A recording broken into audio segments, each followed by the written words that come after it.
Jimin নিজে হাস্যকর ওই মিষ্টি মুহূর্তগুলো ভাবছিল আর নিজেই হাসছিল।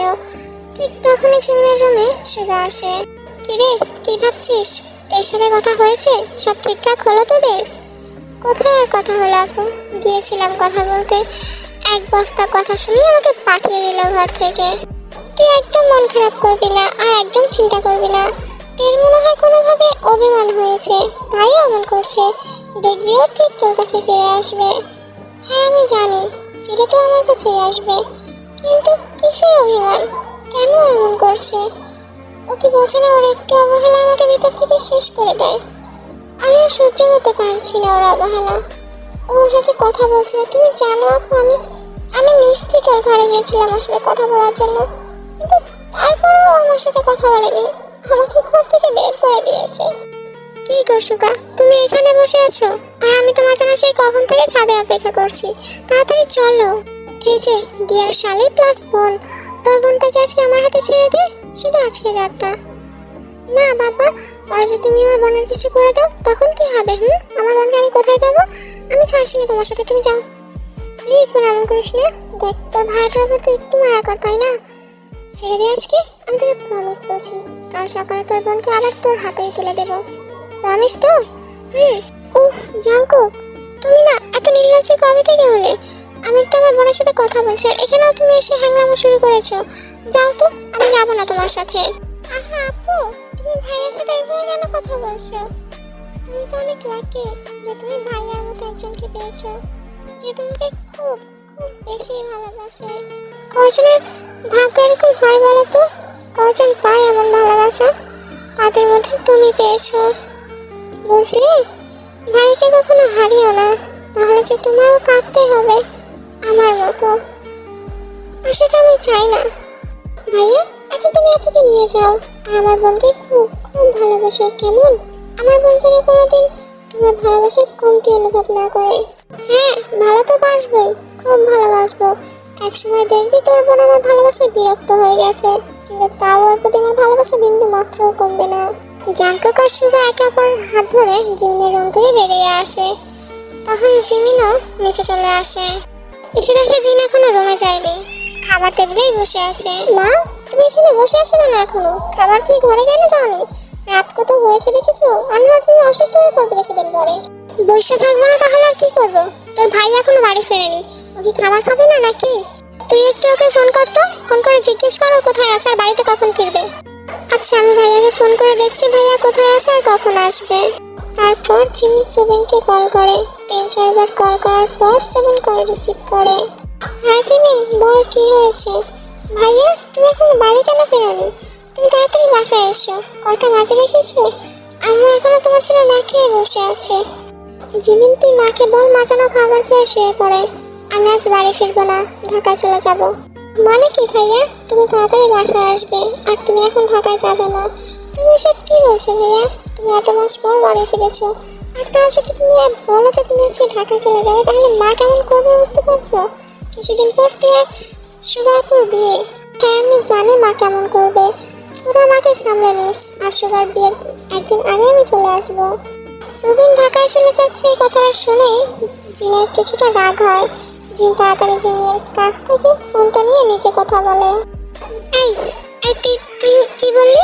কি বললি তুই মাত্র? তুই আমাকে ছেড়ে ঢাকায় চলে যাবি না? হ্যাঁ পারবি? পারবি তুই আমাকে ছেড়ে আবার ঢাকায় চলে যেতে? ও পারবি তো, আমি তো আর তোর আপন মা না যে আমার জন্য তোর কষ্ট হবে, তাই না? মা দেখো, সকালে মামি বললো যে পর পরে থাকে, পর কখনো আপন হয় না, আর এখন তুমিও বললে তুমি আমার আপন মা না। সত্যি তো, আমি তো তোমার আপন ছেলে নই, তাহলে কেন আমার জন্য তুমি এত কষ্ট পাবে বলো? আমি সত্যি চাই না আমার জন্য তোমরা কেউ কষ্ট থাকো। সুবিন, আমি এভাবে বলতে চাইনি বাবা, তুই বিশ্বাস কর। তোকে আমি কখনো নিজের সন্তান ব্যতীত আর কিচ্ছু ভাবিনি, আমি সন্তানের মতো ভালোবেসেছি তোকে। ভাইয়া ভাবি থাকাকালীন না ভাইয়া ভাবি না থাকা অসম্ভব ভালোবেসেছি তোকে, নিজের প্রথম সন্তান মেনেছি। কারণ তুই প্রথম যে কিনা আমাকে মা বলে ডেকেছিলি, বড় মা বলেছিলি। তোকে নিঃস্বার্থভাবে ভালোবেসেছি। কত মানুষ কত রকমের কথা বলেছে, তাদের কথা পাত্তা না দিয়ে আমি তোকে রেখেছি সব সময়। আর ভাবি তো এসব কথা বলতেই থাকে বল, তুই তো জানিস ভাবি কেমন। তারপরও তুই ভাবির কথা আমার শুনে এই বাড়ি ছেড়ে চলে যাবি, আমাকে ছেড়ে চলে যাবি? নিজের মাকে এত বড় কষ্ট দিতে পারবি তো সুবিন? ফিরে আয় বাবা, মায়ের কোলে ফিরে আয়। আমি যে তোদের ছাড়া থাকতে পারি না। তোরা তিনজনই তো আমার সব, আমার জীবন তোরা তিনজন। তুই জিমিন শুধু না থাকলে আমার জীবন পুরো ব্যর্থ রে। আমি তোদের একজনকে ছাড়াও বাঁচতে পারবো না, মরে যাবো সুবিন। তাড়াতাড়ি চলে আয়, মা তোকে নিজ হাতে খাইয়ে দেবো। এখনো খাবার সামনে নিয়ে তোর জন্য বসে আছি আমি, তাড়াতাড়ি আয়। ঠিক আছে মা, আমি কিছুক্ষণ পর চলে আসবো। ফোন কেটে দেওয়ার কিছুক্ষণ পর সুবিন বাড়ি আসে। জিম সুবিনকে খাবার খাইয়ে দেয়। খাবার খাওয়ার পর সুবিন জিমিনের রুমে যায়, যে দেখে জিমিন বিছানার উপর বসে আছে। আরে ভাইয়া তুমি কখন এলে? বসো না এখানে, খাবার খেয়েছো তো? হ্যাঁ, তুই মাকে চিনিস না? যখন বলেছে আমাকে খাবার খাওয়াবে, তার মানে খাওয়াবেই। বাড়ি এসে দেখি সেম খাবার নিয়ে বসে আছে, তাই খাবার খেয়ে এলাম। ও, ভালোই করেছে। আর তুমি না এরকম হুটহাট করে এখান থেকে চলে যাবে না তো? তুমি জানো মা কতটা কষ্ট পেয়েছে, আর তুমি মায়ের কথা কেন শোনো? আত্মাবল একটা মহিলা। আমি তো এখন ওর কথায় পাত্তাই দিই না, যা বলার বলতে আমার কি, তুমি এরকম করবে বুঝছো? ছি জিমিন, এভাবে বলতে নেই। তুমি যত যাই বলুক না কেন, উনি আমাদের গুরুজন, তাই সবসময় ওনাকে সম্মান করবে, বুঝলি? হ্যাঁ, বুঝতে পেরেছি। আর ভাইয়া তুমি কি জানো আমরা ঢাকায় চলে যাচ্ছি? ঢাকায় চলে যাবি মানে? এসব কি? তুই মা তো খাবার সময় আমাকে কিছু বললো না, তাহলে কখন কি ঠিক হলো? হ্যাঁ, মামাই মার বাবাকে রাজি করিয়েছে। প্রথমে কেউ রাজি হয়নি, কিন্তু তারপর রাজি হয়েছে। আসলে আমার পড়ার কথা চিন্তা করেই মা বাবা রাজি হয়েছে। ওখানে গেলে ভালো একটা কলেজে পড়তে পারবো। আমার ফিউচারের কথা চিন্তা করেই বাবা মা রাজি হলো। আর এখন আমি মামাদের সাথেই থাকবো। ও, ভালোই হয়েছে, ওখানে তোর পড়াটাও ভালোভাবে হবে। আর তুই কোনো চিন্তা করিস না, আমি যখন কাজের একটু উন্নতি হবে, তখন তোকে মা বাবাকে নিয়ে যে ওখানে আমরা একসাথেই থাকবো। তখন আর তোর মামাদের বাড়িতে থাকা লাগবে না।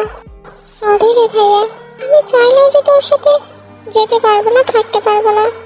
তার মামাদের বাড়িতে তো আমাকে থাকতেই হবে, আর না হলে মজারটা কিছু করে পাবো কি করে? ও তো আমার হওয়ার নামগন্ধ নিচ্ছে না। কি তুই কিছু বললি? না না, কিছু বলিনি। জিমিন, আমি কি ভেতরে আসবো? আরে রঞ্জনা বোন, ভেতরে এসো না, বলো কি হয়েছে? তোমার কি কিছু লাগবে? না, কিছু লাগবে না। তাহলে তুমি এখানে কেন এসেছো যখন তোমার কিছু লাগবেই না? আসলে ফুপি আমাকে এখানে পাঠালো, রাতে জিমিনের সাথে ঘুমাবো, তাই আমি ইচ্ছে করে আসিনি। ও, তাহলে তোমার সমস্যা নেই, তুমি থাকতে পারো। ভাইয়া, মেয়েরা কেন কথা বলছো ওর সাথে? হ্যাঁ জিমিন, বাদ দাও না। উনি আমার সাথে যতই খারাপ ব্যবহার করুক না কেন, তাতে আমি কিছুই মনে করিনি। যাই হোক, তোমরা বরং কথা বলো, আমি পরে আসি। তার কোনো প্রয়োজন নেই, আমি চলে যাচ্ছি। সুবিন জিমিনের মাথায় চুমু দিয়ে ঘর থেকে চলে যায়। আর ইয়ঞ্জন সেই দৃশ্য পলকহীন দৃষ্টিতে দেখছিল। ইস, ওদের ভালোবাসা কত সুন্দর। আচ্ছা, আমার ভাইরাও তো আমাকে ভালোবাসে, তাহলে আমার কেন মনে হয় যে সুবিন জিমিনকে একটু বেশিই ভালোবাসে? ওদের ভালোবাসাটা একটু বেশিই সুন্দর। তুমি যখন কাউকে ভালোবাসবে না আপু, তখন দেখবে তার সব জিনিসই সুন্দর লাগবে, ভালো লাগবে। আর তার ভালোবাসাটা একটু বেশিই ভালো লাগবে। যেমন আমার ভাইকে। জিমিন, কি বলছো এসব? আমি তো সবই জানি, আমার কাছে তোকে কোনো লাভ নেই। এখন চলো ঘুমিয়ে পড়ো। মাঝরাত, তিয়াংয়ের ঘুম আসছে না, তাই ও ব্যালকনি বেয়ে জিমিনের রুমে এসেছে। জিমিন ঘুমোচ্ছে আর সেটাও অপলক দৃষ্টিতে দেখছে। ইস, তুই আজও কত সুন্দর জিমিন। যত তোর বয়স বাড়ছে তত তুই আরো সুন্দর হচ্ছিস। তুই এখনো সেই আগের মতন বাচ্চাদের মতো ঘুমোস, কত কিউট লাগছে তোকে। আর এই ড্রেসটার কথা, এটার কথা তো আমি কখনোই বলতে পারি না। সেই রাতের কথা, যে রাতে তুই আর আমি দুজনকে ভালোবেসেছিলাম, জেগেছিলাম সারা রাত। আর সেই রাতের কথা আমি ভুলে যাব? কোনোদিন হতে পারে না। তুই তোমার সেই রানী, যাকে আমি সবসময় মাথায় করে রাখতে চেয়েছি, এখনো রাখি। আমি জানি তুই আমাকে খুব ভালোবাসিস, আর আমিও। কিন্তু আমার ভালোবাসাটা লুকানো, যা কোনোদিনই প্রকাশ করতে পারবো না, চাইলেও পারবো না। আমি জানি না তুই কালকে কেমন রিয়াক্ট করবি, তবে কালকের জন্য তোকে প্রস্তুত থাকতে হবে।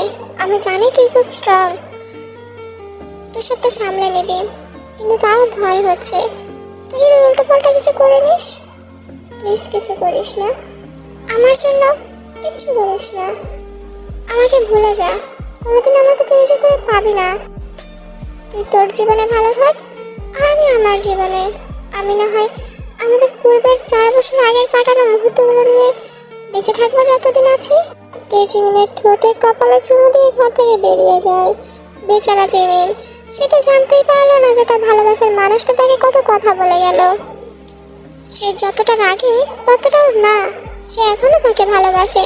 সেটা বুঝতে পারলো না জেমিন, বুঝতে পারলো না তার ভালোবাসার মানুষটার ভেতরে লুকিয়ে থাকা কথা, কষ্ট।